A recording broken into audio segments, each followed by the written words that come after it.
When it comes to Seiko, there are a few cult classics that most collectors have had in their collection, or at least thought about. The Alpinist, SKX, and of course the SARB033 and 35. I myself had one and featured it on the channel. Well, all of those have been discontinued and replaced by newer or slightly different models.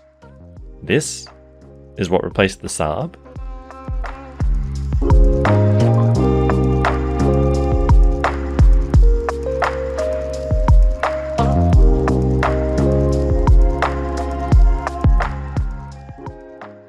Welcome to Addicted to Watches. Today, we have a watch from Seiko that I've seen called a SARB, or at the very least, the successor and replacement for the SARB. It's not a bad looking watch by any means, and offers some advantages over other Seikos at the price. But, does it live up to the original? This is the Seiko SARY149. Those are some big shoes to fill. The SARB033 and 35 were for a long time hailed as some of the best watches at the price, and some even went so far as to call them one-watch collections. I myself had the 035 with cream dial, and featured it here in a video. It's a watch I really enjoyed having, and offered a lot for the $300 price tag. It had a 6-arm movement, sapphire crystal, sporty yet refined design, and solid construction.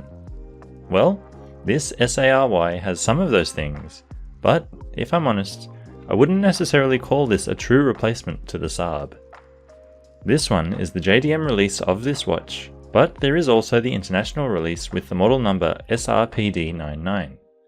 In Japan, this one had a retail price of 55,000 yen, which converts to between $350 to $400 US at the moment. Based on that, it's a little bit more expensive than the SARB was, but then again, everything is a little bit more expensive these days, so it's more or less in the same price category. Additionally, there is a white version, which is the SARY147, and that watch is a real looker too. This watch is part of Seiko's Presage line, and while it does share a lot of common elements to the SARB, I feel that the design of this watch leans much more heavily to the dressy side rather than sporty side of things. That's not to say that it doesn't make a good case for itself as an everyday watch, but it's just a little bit less versatile, and maybe more of a distant relative than direct successor.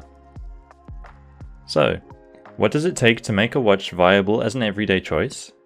Well, I'd say there are a few necessary elements: a classic, understated design, a clean, legible dial and handset, the option of wearing on a bracelet while also working well on a variety of straps, a reliable, accurate movement, manageable dimensions, sapphire crystal.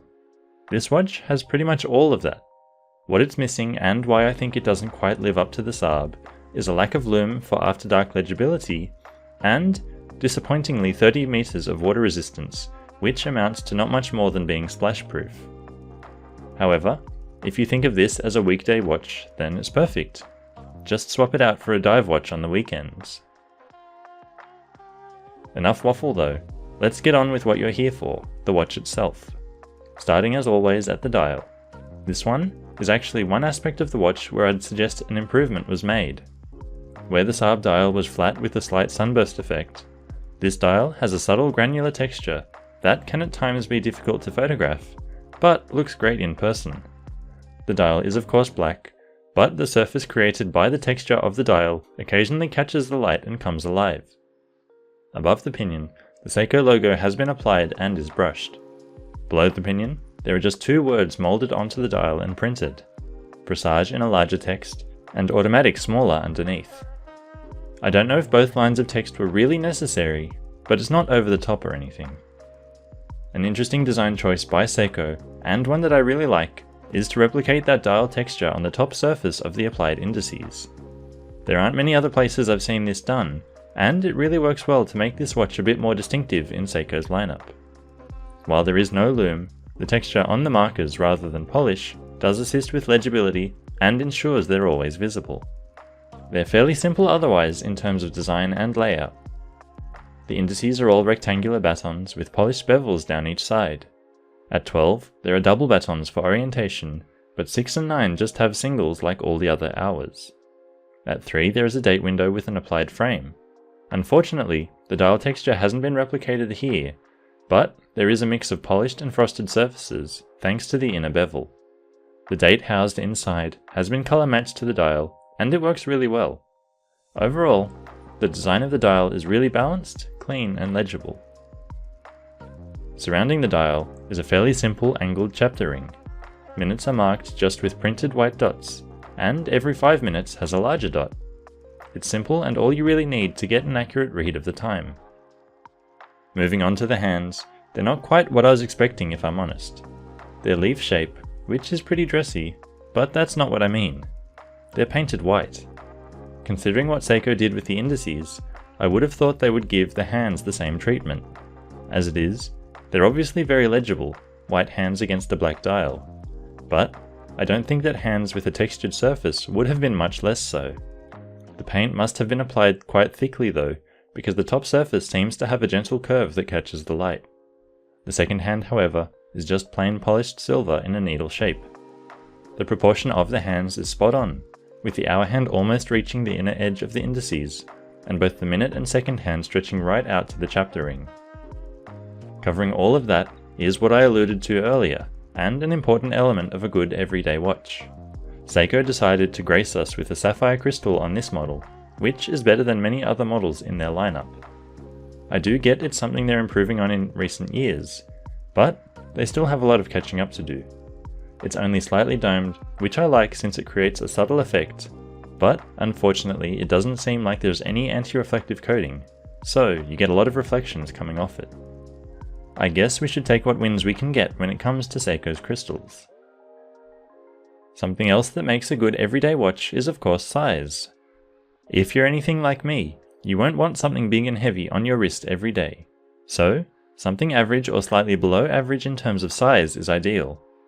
Thankfully, this watch fits that bill for me. We have a case size that comes in at a very comfortable 38.1mm, meaning it won't draw any unwanted attention to itself. Thickness is also quite good, even with the doming on the crystal. It comes in at 11.3mm, and on wrist you really notice how well it sits thanks to that.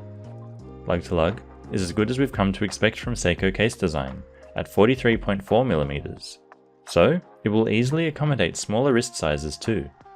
The last measurement to mention is lug width, which is exactly what you'd want at 20mm. In terms of finishing, everything is pretty straightforward. Everything on the case is polished, which also contributes to it leaning a bit more to the dressy side of things rather than sporty. Even so, the watch doesn't look too shiny or blingy. The slim bezel surrounding the dial is made up of 3 separate planes, and works really well to catch the light. The tops of the lugs are fairly flat, and transition into the curved case sides. There is a smooth line running from lug tip to lug tip, which gives the watch an elegant feel. Looking at it from its side, we get a look at a decently sized crown that has also been signed, something that the original SARB was also praised for at the price point. It doesn't screw down, which you'd expect given the water resistance rating. Turning the watch over, and we get a look at the case back of the watch. This does screw down, and also gives us a look inside the movement since it's a display case back. That movement is a 4R35, which is a slight downgrade from the 6R15 housed in the SARB, but it retains all of the same functions. Hacking, hand winding, date complication, 40-hour power reserve, 3Hz beat rate. Seiko have jazzed it up a little back here with that gold rotor, so at least they tried. Finally, we come to the bracelet. It's a bit less sporty than the one on the SARB, but this design with those polished links does suit the dressier style of the watch.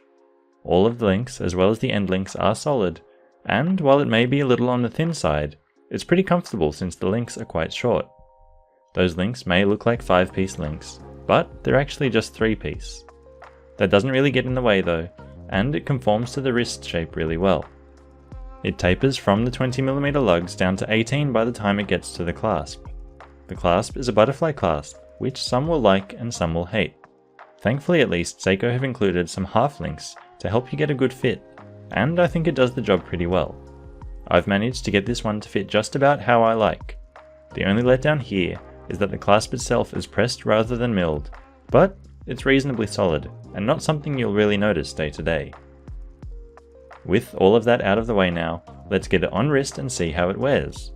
that 38mm case size is very comfortable and lends itself to being very versatile too. The simple, straightforward black dial also enhances that. As I turn my wrist, we get a lot of reflections from the polished bezel, case, and accents on the bracelet, which are very nice. But unfortunately, we also get quite a lot of reflections from the crystal. Looking from the side, we can also really see the slim height of the watch in full effect, which just adds to the comfort when wearing the watch. If you're not a fan of the bracelet, the watch also works really well on a wide range of straps. This brown leather looks really good, and complements the black dial nicely. Alternatively, you could go with this beige strap for something a little more casual that still works in almost any occasion. For something to stand out a little bit, you could also wear the watch on a mesh bracelet like this one, and I think this combination looks really good. So, I've had a lot of nice things to say about this watch, but I have also highlighted some aspects where the watch falls a bit short, especially in comparison to the SARB. The forearm movement is a downgrade from the 6R, we've lost all lume from the dial and hands, the clasp leaves a little to be desired, and we don't have any mix of finishing on the case.